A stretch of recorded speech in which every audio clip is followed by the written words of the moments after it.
the bond of our common humanity is stronger than the divisiveness of our fears and prejudices. God gives us a capacity for choice. We can choose to alleviate suffering. We can choose to work together for peace. We can make these changes, and we must.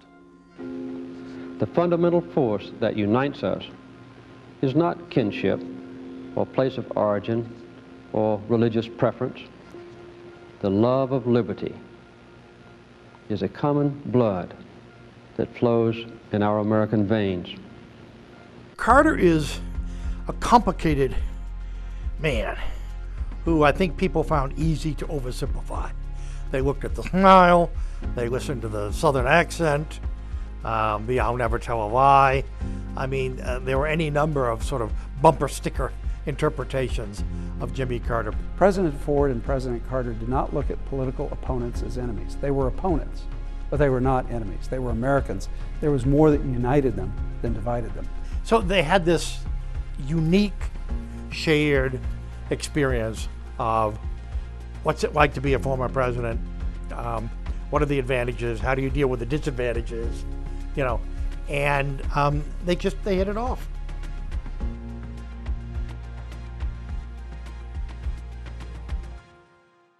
Grand Rapids has a special hold on my heart because I think the finest public servant I've ever known came from Grand Rapids. Gerald Ford.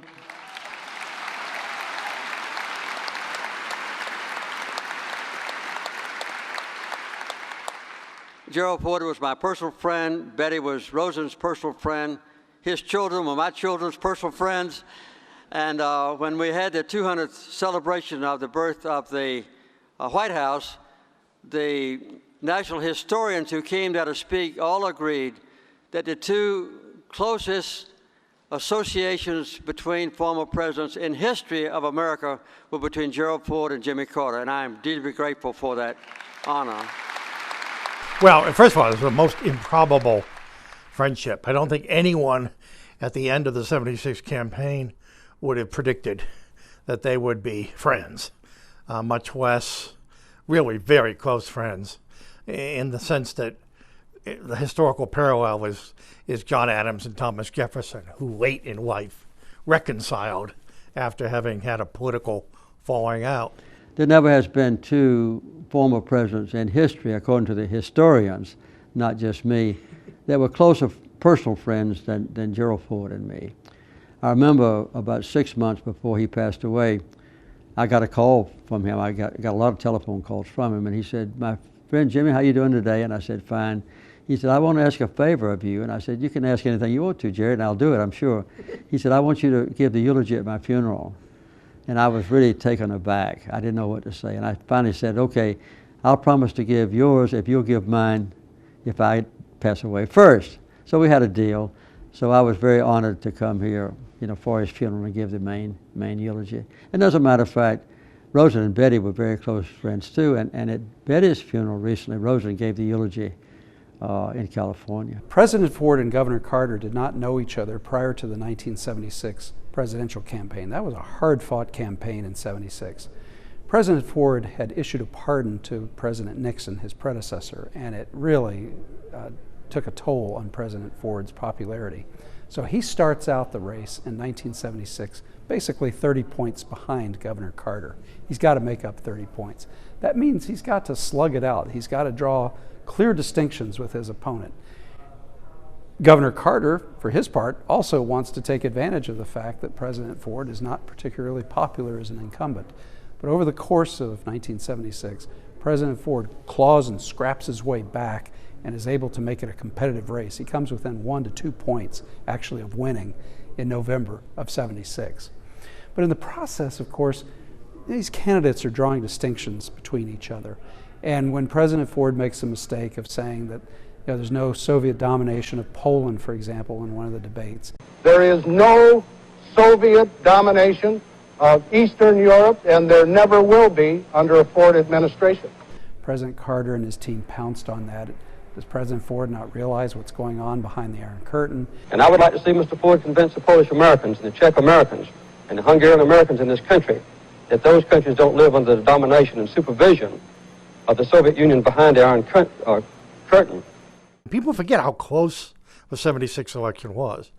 If 11,000 votes had changed in 2 states, Ford would have been president. But he never thought about, contesting the outcome. I'll leave it at that. President Ford was a man of great integrity, so they match each other well in the campaign, because President Ford, even though it was considered a mistaken judgment to pardon his predecessor, President Nixon, President Ford also was not a liar. He was a man of great character. And this is going to be the basis of their later friendship. Both men have a tremendously strong character. It's interesting. The morning after the election, Joe Garagiola, who had been staying at the White House and who had worked in the campaign with Ford, he walked into the Oval Office, burst into tears, and Ford's consoling him, and saying, listen, there are more important things, in the world than what's going to happen to Jerry Ford. And he said something very revealing. He said, without naming Carter, he said, I've got to turn the White House over to him in better shape than I found it. And that is a key, I think. He felt an obligation. Someone who never expected to be president, never aspired to be president, had this profound kind of sense of almost an obligation to history, and certainly to the country, to have a smooth transition. I think the tone for reconciliation of these two men, these two fierce competitors, occurred already at the inaugural address that Jimmy Carter gave on January 20th, 1977. Because now newly elected and sworn in, President Carter starts that address by saying, before I say anything else, I want to stop and say thank you to outgoing President Gerald Ford for all he did to heal our land. For myself and for our nation, I want to thank my predecessor for all he has done to heal our land.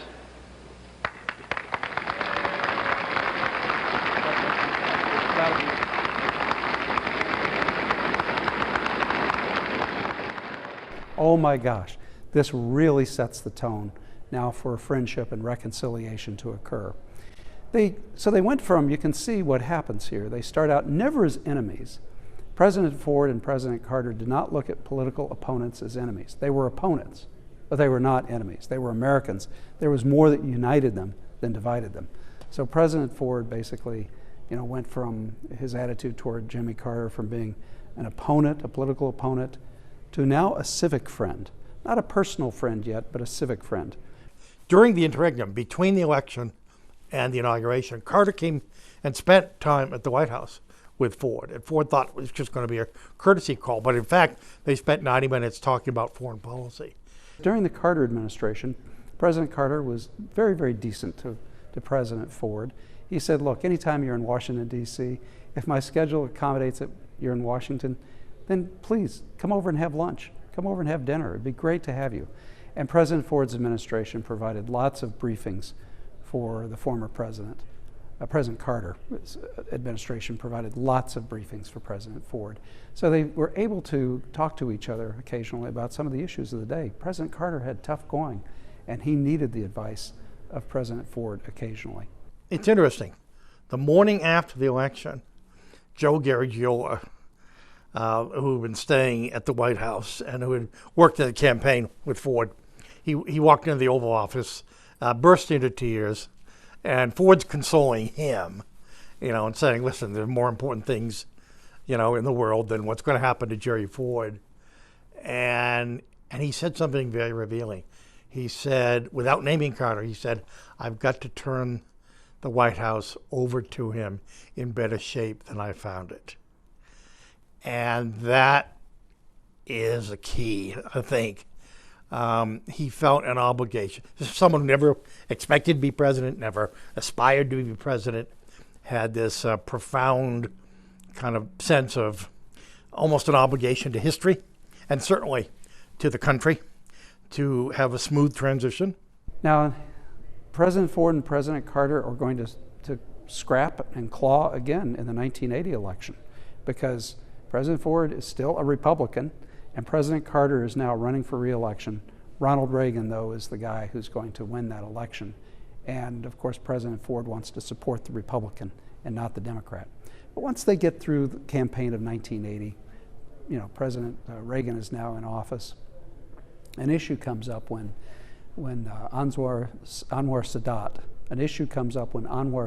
is assassinated in October, the fall of 1981. It's an occasion of more than ceremonial mourning for Ford and Carter. They both feel a real personal sense of loss. And Ronald Reagan, who was just recovering still from an assassination attempt that spring, there was no question of his going. And so in his stead, they sent the three living former presidents. President Reagan makes available the plane to go over to carry Richard Nixon, Gerald Ford, and Jimmy Carter, three former presidents, all of whom had worked on Middle Eastern peace. And it was on that flight that Jimmy Carter and President Ford started to bond, to move beyond just being civic friends to now more of personal friends. There's a really funny story in there. At one point, President Nixon is discoursing on this, that, and the other, and he was kind of the know-it-all in the room. It's not that President Ford and President Carter were dummies. They know an awful lot too, but Nixon was, he was the former disgraced president who's trying to get street cred again. And at one point when Nixon was talking, President Ford leans over to President Carter and he said, "Some days I wish I hadn't pardoned the son of a bitch." So that's just one of those stories where you can see that they're starting to form this friendship. Well, once they got to Cairo and they attended the services and some other events, they were only there, I think, for less than 24 hours. And then it turned out Nixon was not coming back with them. He had, on his own, planned an itinerary throughout the Middle East. And it turned out to be a godsend in a way. That's when the Ford-Carter friendship was born. It was a long flight back, and they both decided, in effect, to bury the hatchet and to get to know each other. And before they were done, they realized how much they had in common, that they were both products of a very, very distinctive place and time and culture. Grand Rapids obviously is bigger than Plains, but many of the same values, particularly faith-based values. They were both accustomed to being around very strong women because each had a mother who was a remarkable character in her own right. Each had a wife who was a remarkable character in her own right. Each had 3 sons and a daughter on whom they doted. Each had matured in many ways in the Navy, an experience that brought them together. So it was really pretty remarkable, and they had both run against Ronald Reagan. What did your friendship entail? Did you see each other? Did you do things together? Jerry and I, when we were in a car riding somewhere, we always hated to get where we were going because, we ordinarily had big events. When you get 2 presidents together, there's generally a crowd when you arrive, so we always wanted to be by ourselves. And when I was just getting the Carter Center started, he was one of my most frequent guests to come to the Carter Center and participate because it's a bipartisan operation. And I came out here to his library several times as well to participate in programs in which he had a great interest. So we just, as I said, our wives are friends, our children knew each other, and it was just a close-knit family friendship. They were able to cooperate in almost 30 different projects. Some were as momentous as how we look at the federal government and what are the important things about our federal government, voting integrity, all kinds of things. And some were significant issues, but the way they cooperated was at a smaller level. So for example, both being signatories of a letter that would say, by these efforts we will help end world hunger. So they found common cause. President Ford and President Carter had both had very difficult presidencies, but their second acts, their post-presidencies, were wildly successful, spectacular in some ways. They had the character and the faith, if you will, the values, to put their personal rivalry behind them and work together as they saw it for the common good. And they did a number of things together. In 1988, they chaired something called the American Agenda. It was almost like, the closest thing is the old Hoover Commissions, where Herbert Hoover, came out of retirement to reorganize the executive branch of government. And he did it for Harry Truman, and he did it for Dwight Eisenhower. Well, in the 1988 campaign, no one knew who was going to be the next president. But this big scholarly operation was put together called the American Agenda to try and identify a whole host of issues confronting the country and to attempt in a nonpartisan way, with the help of a lot of experts, to put together some ideas, some possible solutions for whoever the next president was. Well, and it was chaired, very actively chaired, by Carter and Ford. Well, President Ford and President Carter primarily loved their country. I mean, this is the thing that brought them together. And so there were a number of issues on what they could do to help the United States run better as a democracy. This became a theme of President Carter's, but President Ford also embraced it. So in a lot of different projects, whether it was support for the Boy Scouts or support for making our elections run better, President Ford and President Carter became joined at the hip and really helped each other in their own efforts. What is one of your favorite memories about Gerald Ford? Well, I think the gentleness with which he ran against me. As a matter of fact, when I ran against him and he was the incumbent president, you know how much money he and I raised for the general election? Zero.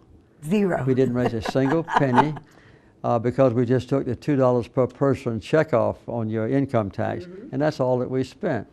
And so we never would have dreamed about having a negative television commercial, criticizing the other person.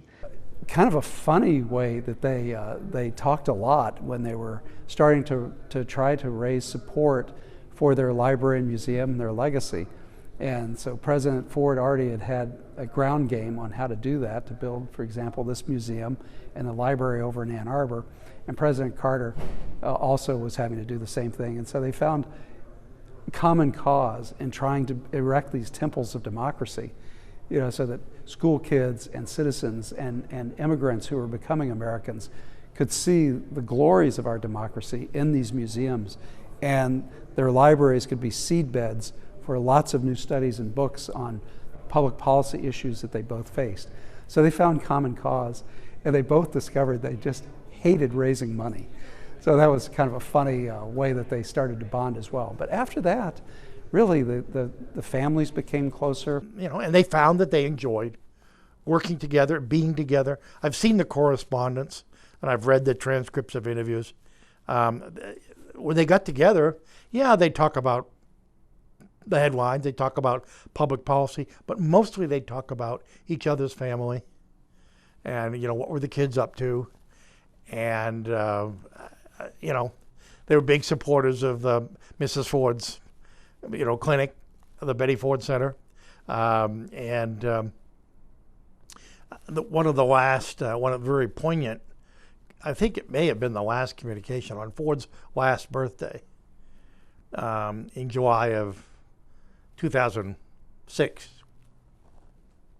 There's a note from Jimmy and Rosalind, and Jimmy says that one of the great pleasures of his life, has been the really special relationship that we've had during our post-presidential years. And, Rosalind joins me in sending our love. And it was just, a very touching, genuine expression at a time when I think everyone knew it might be the last birthday. When President Ford passed away in December of 2006, a number of former presidents and very distinguished people came to deliver eulogies. There were eulogies delivered in Rancho Mirage, California, Washington, D.C., and Grand Rapids, Michigan. The one that really stands out to me is the eulogy that President Carter delivered, where he says, "I can't think of any better words than what I opened with in my inaugural address on January 20th, 1977, when I said, "Thank you, President Ford, for all you did to help heal our country." And if you go back and watch the tape of President Carter deliver those same words at President Ford's funeral, you see that he chokes on it. He feels it deeply, that this brother of his in this small fraternity of former presidents had become so close and had done so much to help our country. And healing it is perhaps one of the most important things a president can help do. And Jimmy Carter appreciated that and loved that about President Ford and loved President Ford as a brother. For myself and for our nation, I want to thank my predecessor for all he has done to heal our land. Those were the first words I spoke as president. And I still hate to admit that they received more applause than any other words in my inaugural address. You learn a lot about a man when you run against him for president, and when you stand in his shoes and assume the responsibilities that he has borne so well. And perhaps even more, after you both lay down the burdens of high office and work together in a nonpartisan spirit of patriotism and service. My staff and my diary notes as I prepared for this eulogy reveal a list of more than 25 different projects on which Jerry and I have shared leadership responsibilities. He and I were both amused by a New Yorker cartoon a couple of years ago. This little boy is looking up at his father, and he says, "Daddy, when I grow up, I want to be a former president."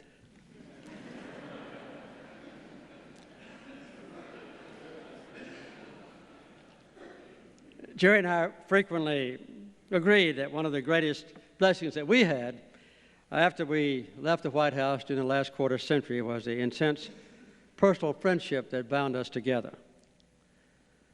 During our closely contested political campaign, as Don just reminded me, we habitually referred to each other as my distinguished opponent.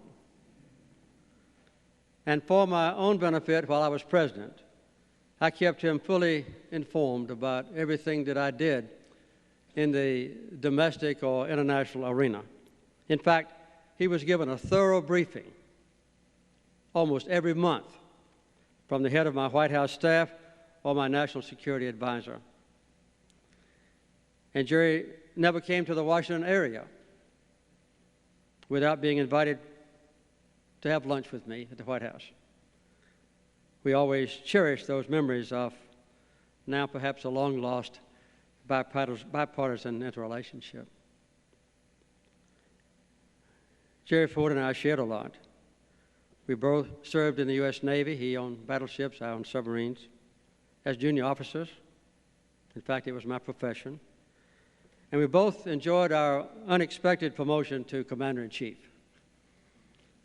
Each of us had 3 sons, and then our prayers were answered.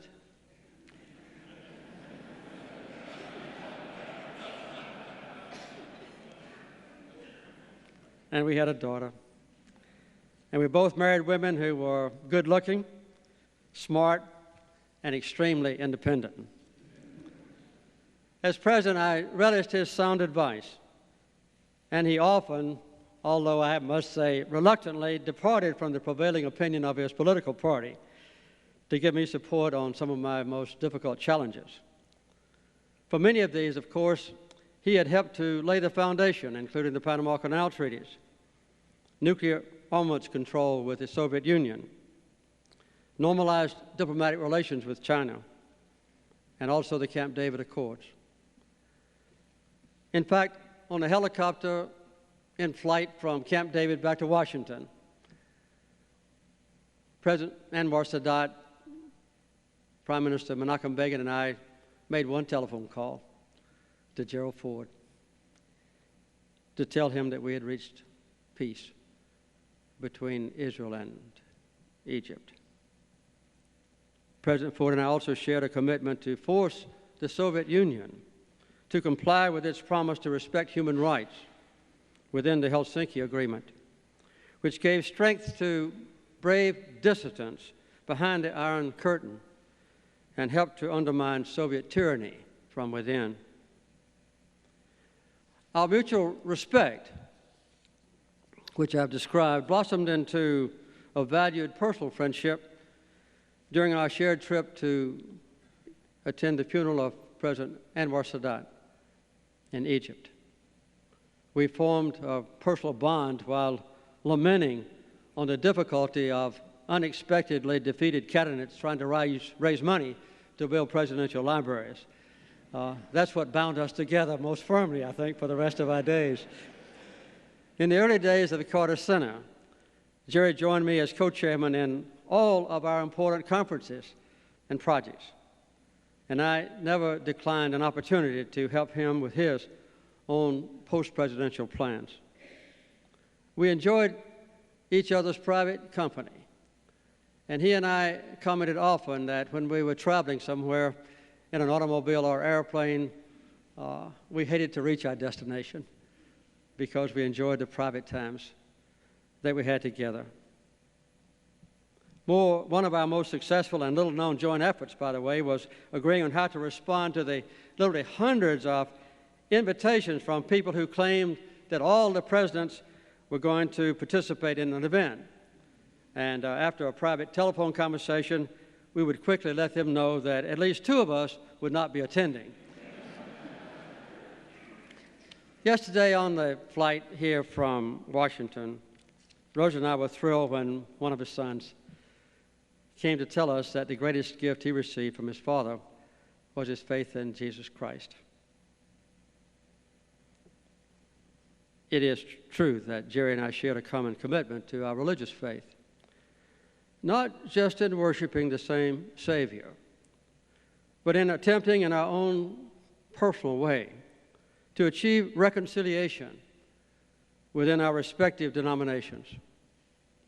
We took to heart the admonition of the Apostle Paul that Christians should not be divided over seemingly important but tangential issues, including sexual preferences and the role of women in the church, things like that.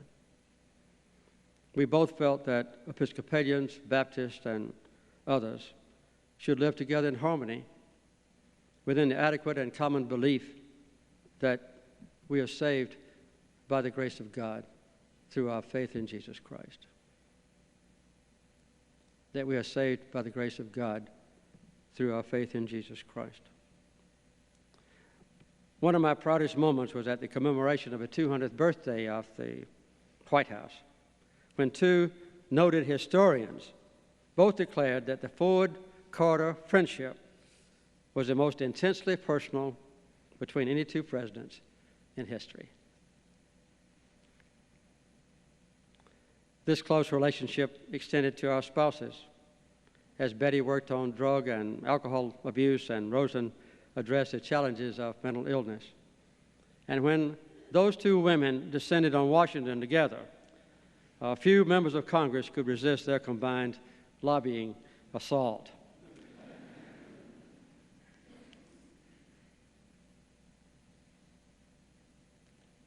The four of us learned to love each other.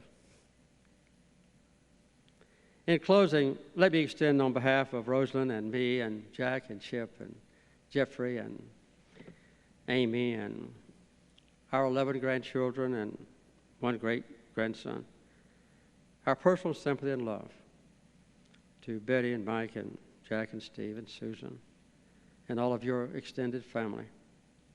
The tens of thousands of people who lined the highway yesterday and today were expressing this mutual love which we share for President Jerry Ford. I still don't know any better way to express it than the words I used almost exactly 30 years ago. For myself and for our nation, I want to thank my predecessor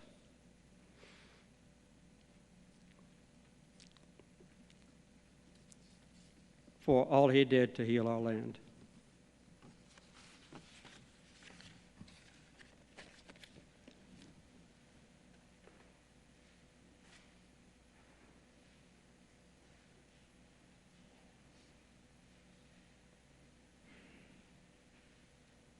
I just went back and looked at some of the letters that they exchanged.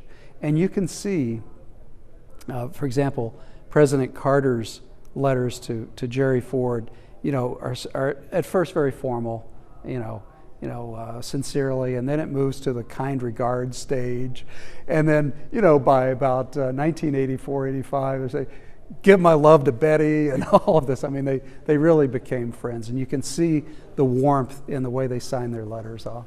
There's a lot there, and it's a story that almost nobody knows. It was. I'll never forget at the funeral in Grand Rapids, the final funeral.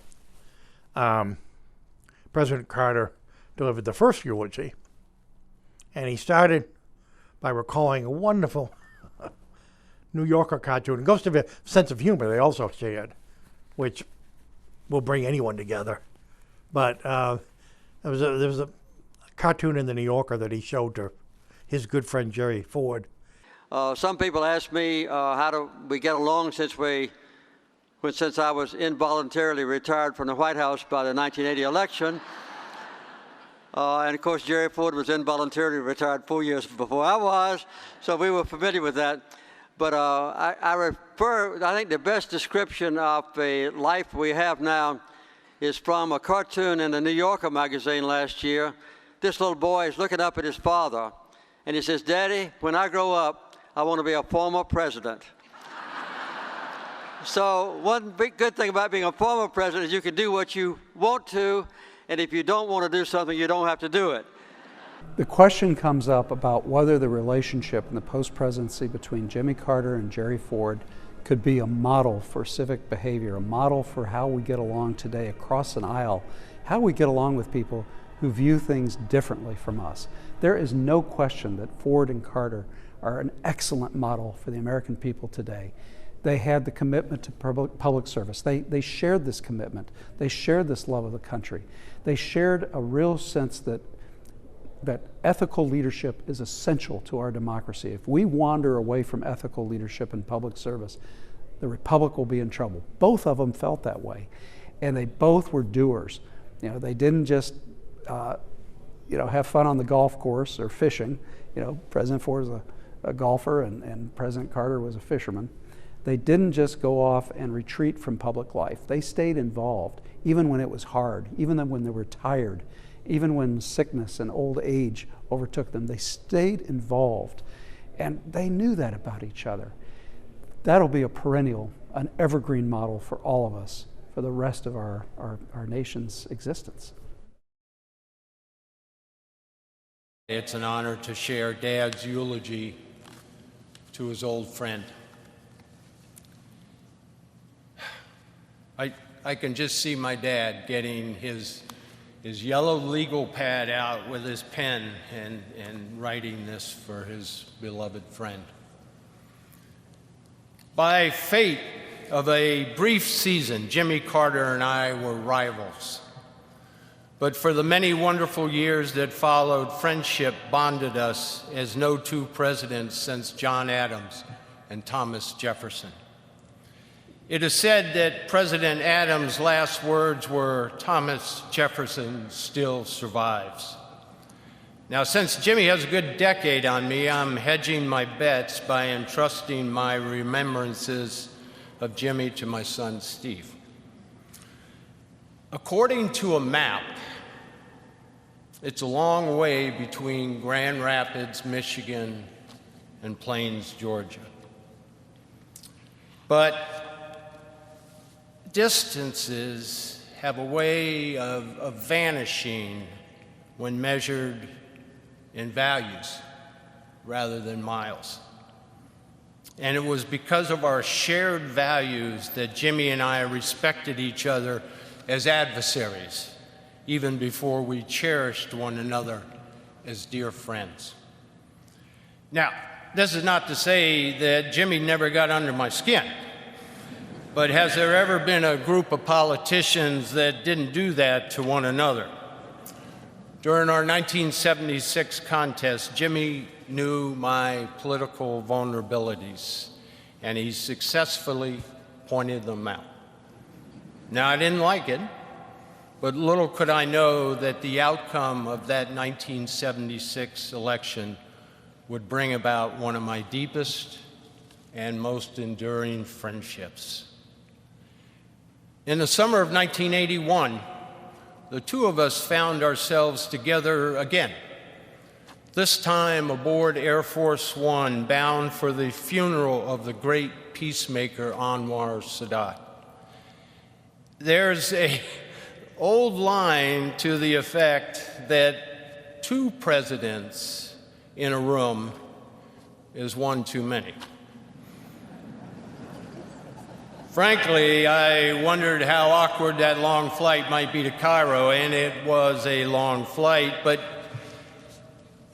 the return trip was not nearly long enough, for it was somewhere over the Atlantic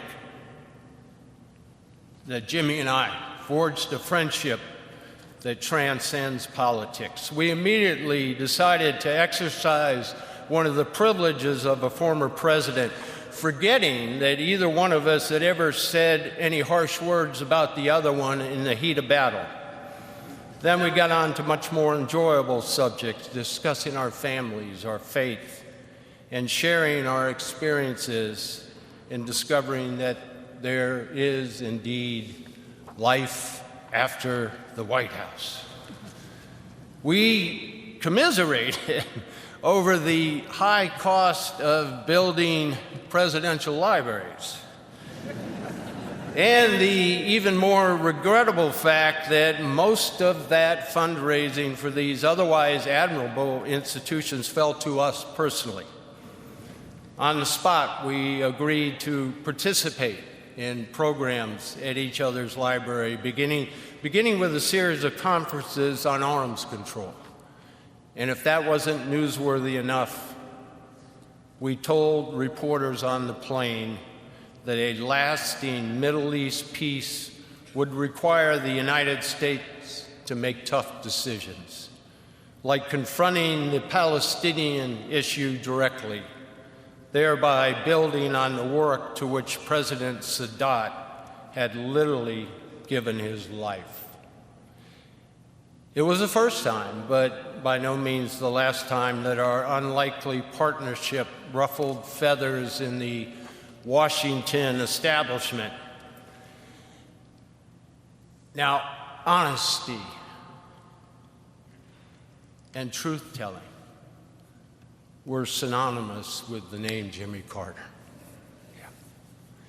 Those traits were instilled in him by his loving parents, Lillian and Earl Carter, and the strength of his honesty was reinforced by his upbringing in the rural South, poised on the brink of social transformation. He displayed that honesty throughout his life as a naval officer, state legislator, governor, president, and world leader. For Jimmy Carter, honesty was not an aspirational goal, it was part of his very soul. Now, I think Jimmy wrote more books than any former president. Once asked if he really enjoyed writing, he replied with that familiar twinkle in his eye, "It beats picking cotton." But I think he enjoyed writing for another reason. As an author, he was under no pressure to tailor his opinions to some political constituency or potential contributor. Now, both of us had experienced the harsh reality that defeat at the polls can be painful, but we also came to know a more important consequence. Political defeat and writing can also be liberating. If it frees you to discuss topics that aren't necessarily consistent with short-term political popularity.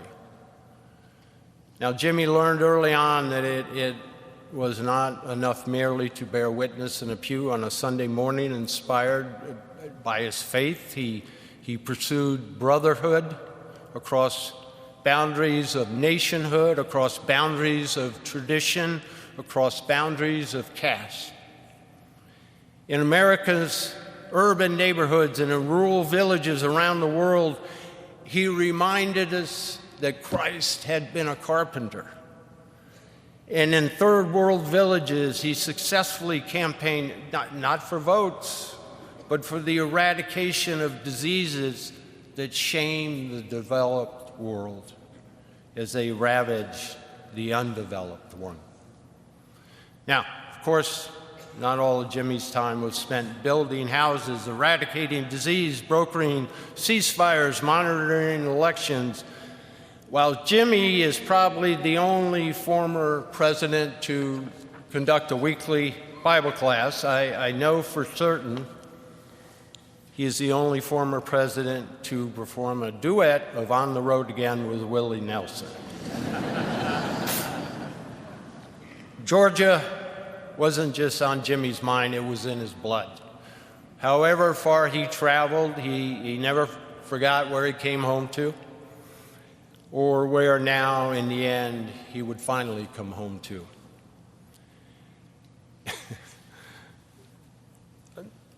Of the many things Jimmy and I had in common, the most important is this. We both married way above ourselves, way above. With Jimmy, every step of the way was his first lady from Plains. In a life rich with blessings, none was greater for Jimmy than the love he shared with Rosalind and the love the two of them shared with their children, grandchildren, great-grandchildren. Like Jimmy, Rosalind was and is a symbol of American compassion. Like no other First Lady in our history, Rosalind Carter is indeed a true citizen of the world. And she became a beloved friend to my wife Betty and me and to all the Ford family. While the Carter and Ford men were decidedly mixed record when it came to lobbying Congress, Rosalind and Betty were unbeatable in their advocacy for millions of people whom they brought out of the shadows of despair and shame. Now is a time to say goodbye. Our grief comforted with the joy and the thanksgiving of knowing this man, this beloved man, this very special man. He was given the gift of years, and the American people and the people of the world will be forever blessed by his decades of good works. Jimmy Carter's legacy of peace and compassion will remain unique as it is timeless. The entire Ford family, we extend our love to you, and we add our prayers to the prayers of tens of millions of people around the world. May God bless and watch over this good man.